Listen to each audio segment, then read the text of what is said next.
Good morning. Emma's cheerful voice rang through the sunlit kitchen just as I flipped the last blueberry pancake onto the warm plate. I turned, spatula in hand, and there she was, Emma in her pink pajamas, her hair sticking out in soft curls, her small fists rubbing sleep from her eyes. She shuffled across the tiled floor, dragging her blanket behind her like a loyal companion. Outside, the streets of Maplewood glowed with early autumn colors. The trees that lined our quiet neighborhood were aflame with shades of gold and crimson. Through the kitchen window, I could see joggers passing by, bundled in light jackets against the brisk morning air. Good morning, Emma. Guess what we're having today? I said with a smile. Her sleepy eyes lit up when she spotted the pancakes. Blueberry pancakes, my favorite. Her laughter filled the kitchen, cutting through the morning silence with warmth. For a moment, the house felt like a picture of stability. On the table, Michael's coffee cup was already waiting, steam curling faintly above it, but lately, his breakfasts were left untouched. His schedule had become more erratic than ever. He claimed he was tied up with late-night projects at work, but I noticed the small signs he couldn't hide, his distracted expression whenever his phone buzzed, the way he sighed heavily after reading certain messages, his increasingly frequent absences.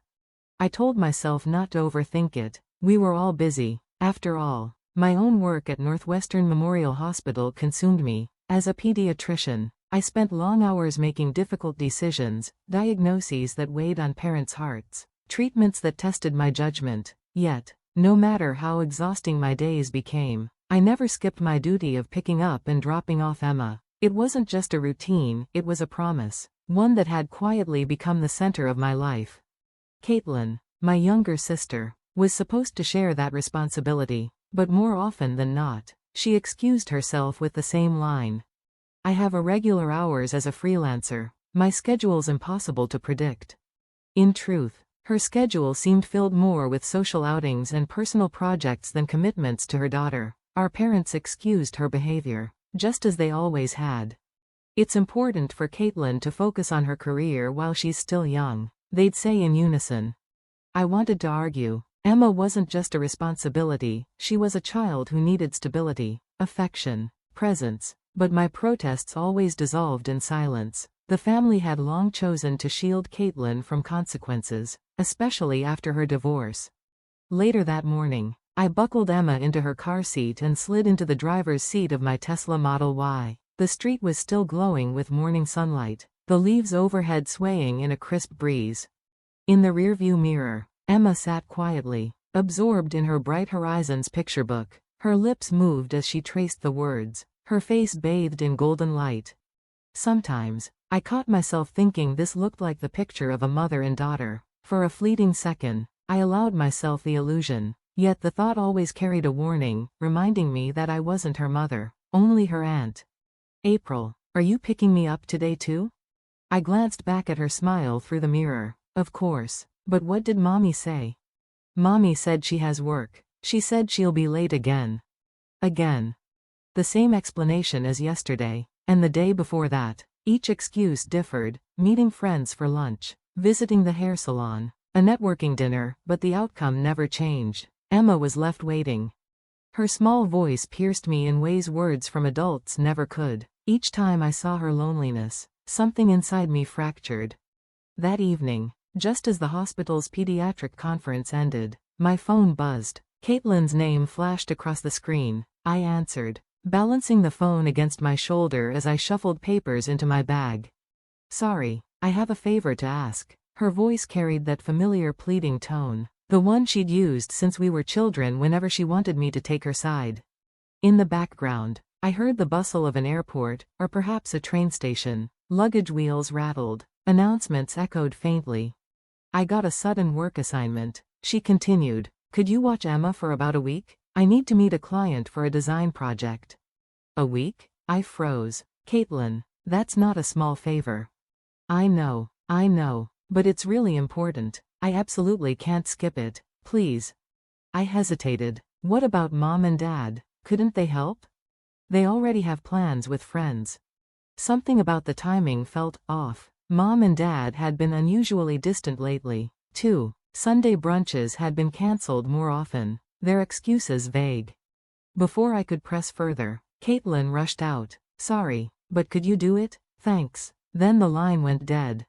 I stared at the phone in disbelief. That same night, Michael sent me a short text. Working late again. Big meeting. Don't wait up. Anxiety settled over me like fog. It wasn't just Caitlin's sudden departure. It wasn't just Michael's absences. It was everything, the excuses, the silences, the evasions. Still, Emma's laughter when I tucked her into bed dulled the unease, if only for a moment. I told myself it was only a week, just 1 week. Or so I thought. On the third morning after Caitlin's departure, a storm was brewing. The sky over Chicago was heavy, steel gray, the air sharp with the bite of an early cold front. As I set Emma's cereal bowl in front of her, she looked up and asked casually, "Are we going to Disneyland today?" The question stunned me. I put my coffee cup down with a clatter. "Disneyland? Sweetheart, you have daycare today." Her eyes widened in surprise. "But Mommy said so. She said she's taking me soon." The words struck me harder than I expected. Emma went on innocently, spooning cereal into her mouth. "Daddy's coming too, and Grandma and Grandpa. She said we're all going together. She told me to keep it a secret, but I told you." A chill ran through me. Michael, coming home late every night. Caitlin, supposedly away on a business trip. My parents, too busy for brunch, unreachable for days. All the explanations that hadn't quite added up. I forced myself to smile for Emma's sake, but inside, dread knotted my stomach. By afternoon, the truth began to surface. As I slipped into the hospital's changing room after 2 emergency surgeries, my phone rang. The caller ID read, Chicago Police Department. My pulse quickened. I answered. "Mrs. Watson? This is April Watson." The officer's voice was steady, but heavy. "I'm very sorry to inform you. Your sister, Caitlin Brown, has been in a car accident. Your husband, Michael Watson, and your parents, Robert and Mary Brown, were also in the vehicle." The room tilted. I grabbed the locker for support, but my knees nearly gave way. They were on the interstate highway in Indiana. The car hit a guardrail and rolled over. They were transported to a local trauma center about an hour ago. Fortunately, all 4 are alive and conscious. Indiana. Caitlin wasn't supposed to be there. My parents weren't supposed to be there. Michael was supposed to be in a meeting downtown. Why were they all together? Why on that highway? The stethoscope hanging from the locker slipped and clattered to the floor. And in that sound, my world cracked open. Emma's words. Disneyland. A secret trip. Michael's overtime. Caitlin's sudden assignment. My parents' strange distance. The puzzle pieces locked together with cruel precision. And the picture they formed was nothing like the family I thought I knew. Sorry. That single word froze the air in the hospital room. It was so small, yet it carried the weight of an earthquake. My fingers tightened around Emma's little hand as though I could anchor myself to reality by holding her. In that moment, everything clicked. The strange glances at the Christmas party, the unnatural weekend outings Michael always made excuses for, the hushed conversations, my parents' careful silence and their odd protection of Caitlin, all the pieces connected with cruel clarity, snapping into place like shards of broken glass cutting through my heart. The smell of disinfectant clung to the walls, mixing with the metallic scent of antiseptic wipes. The occasional beep of a heart monitor echoed like a metronome in a world that suddenly felt alien. This environment, my workplace, the familiar setting where I was supposed to feel competent and steady as a physician, now felt hostile, foreign, bizarre. Michael's condition is stable, the attending physician said in a calm, practiced tone. He has full body bruising and a mild concussion, but he should regain full consciousness by tomorrow. The CT scan shows no major abnormalities. I nodded, my face blank. As a doctor, I understood the meaning immediately. It was good news. The injuries were manageable. The prognosis was promising. But as a wife, I wasn't ready to process what those words implied. I wasn't ready to acknowledge that the man lying in the ICU was not only my husband, but also my betrayer. I wondered what the attending physician saw in me. Did he see me as a colleague, a respected doctor, or as a broken woman, humiliated by the revelation of her husband's affair? Perhaps both, a doctor, a betrayed wife, and a victim all at once. Dr. Watson, he said gently, I understand how you must feel. If you need, we can arrange counseling. I'm fine, thank you, I replied, my voice controlled, clipped. But inside, I was not fine. I was holding back a wave of emotions so forceful it could have knocked me over. The faces of my colleagues at Northwestern Memorial flashed through my mind. By morning, whispers of this scandal would spread through the halls of the hospital. A betrayal like this never stayed private. Emma was asleep in the hospital's childcare facility. The staff there, trained for emergencies like this, had taken her in without question. We'll take good care of her until her mother comes, one of the nurses had told me. At those words, I had nearly broken down. Emma's real mother was lying in another hospital room, bandaged, fragile, guilty, my sister. I reached into my coat pocket and pulled out Emma's drawing from earlier that morning. In it, she had drawn her family, herself, Michael, and Caitlin. I wasn't there. My place had already been erased in her little world. Everything had been planned. The Disneyland trip, the cozy little outings, the idea of a new family, all of it carefully woven behind my back. When I entered Caitlin's room, she was pale under the fluorescent lights, her arm wrapped in white bandages. She looked fragile, but guilt flickered in her tearful eyes. Please, listen, she whispered, her voice breaking as she shifted against the IV line. I said nothing, only stood at the foot of her bed, my arms folded tightly. Remember the Christmas party 2 years ago? Her voice trembled. Since then, Michael and I, it started then. The memory rushed back, our house filled with warmth and laughter, glasses clinking, the smell of roasted beef and fresh bread from Gibson's Bar and Steakhouse catering. I remembered catching sight of them in the kitchen, talking too closely. I had dismissed it, maybe because I didn't want to believe it.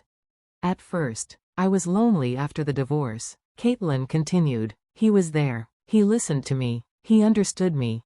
I turned toward the window, staring at the sheets of rain sliding down the glass. On my wedding day, Caitlin had been my maid of honor. She had stood beside me, smiling, clapping, celebrating. Was that smile already a lie? Before I knew it, Caitlin said, her voice weak, we were meeting once a week. And then, Michael told me he felt real love with me. Real love. The words tasted bitter as I repeated them. Real love? My voice was cold, unrecognizable even to me. What about Emma? Did either of you think about her feelings? She fell silent. Only the drip of her IV filled the silence. And Mom and Dad? My voice was sharp now, slicing through the room. Caitlin lowered her eyes. They found out about a year ago. Dad saw us together. He was angry at first, but Mom understood. She wanted me to be happy. A laugh escaped me, sharp, humorless. So they chose her happiness over mine. Later that night, I met my parents in a treatment room. My father sat slouched with a bandage on his forehead. My mother's arm was in a sling. They looked so small, so human, so weak, nothing like the strong, proud parents I had once respected. April, please listen, my father said softly. His voice was frail, stripped of authority. My mother was already sobbing. We never wanted to hurt you, he whispered. But your sister, she was broken after her divorce. She needed someone. We thought you were strong enough to handle it. You're a doctor. You have everything. We thought you'd survive. Because I'm strong? I repeated, my laugh hollow. So that made it okay to betray me? To lie to me? Their silence was an answer in itself. By the time Michael opened his eyes in the ICU, I had no tears left. He looked at me through his oxygen mask, his face pale, his voice raspy. April, please forgive me. Let me explain about Caitlin. There's no need, I said flatly. Let's start over, for Emma's sake, for the family. For Emma's sake? I leaned closer, my voice low and sharp. You people never thought of Emma. You were planning your happy little family trip to Disneyland without me, weren't you? I walked out, my hands trembling, but my resolve solidifying. In the hallway, I pulled out my phone. I had already looked up the best divorce attorney in Chicago, a woman known for her precision and unshakable strength in cases like mine. I would call her first thing in the morning. And then, another call, to George Watson, Michael's father. A man of discipline and rigid principles. He needed to know everything: his son's betrayal, Emma's future, the collapse of everything he thought his family stood for. That night, I went to the childcare facility. Emma was asleep, her tiny face peaceful, her chest rising and falling gently. I leaned close, kissed her forehead, and whispered the only truth that mattered anymore. "It's okay, baby. I'll protect you."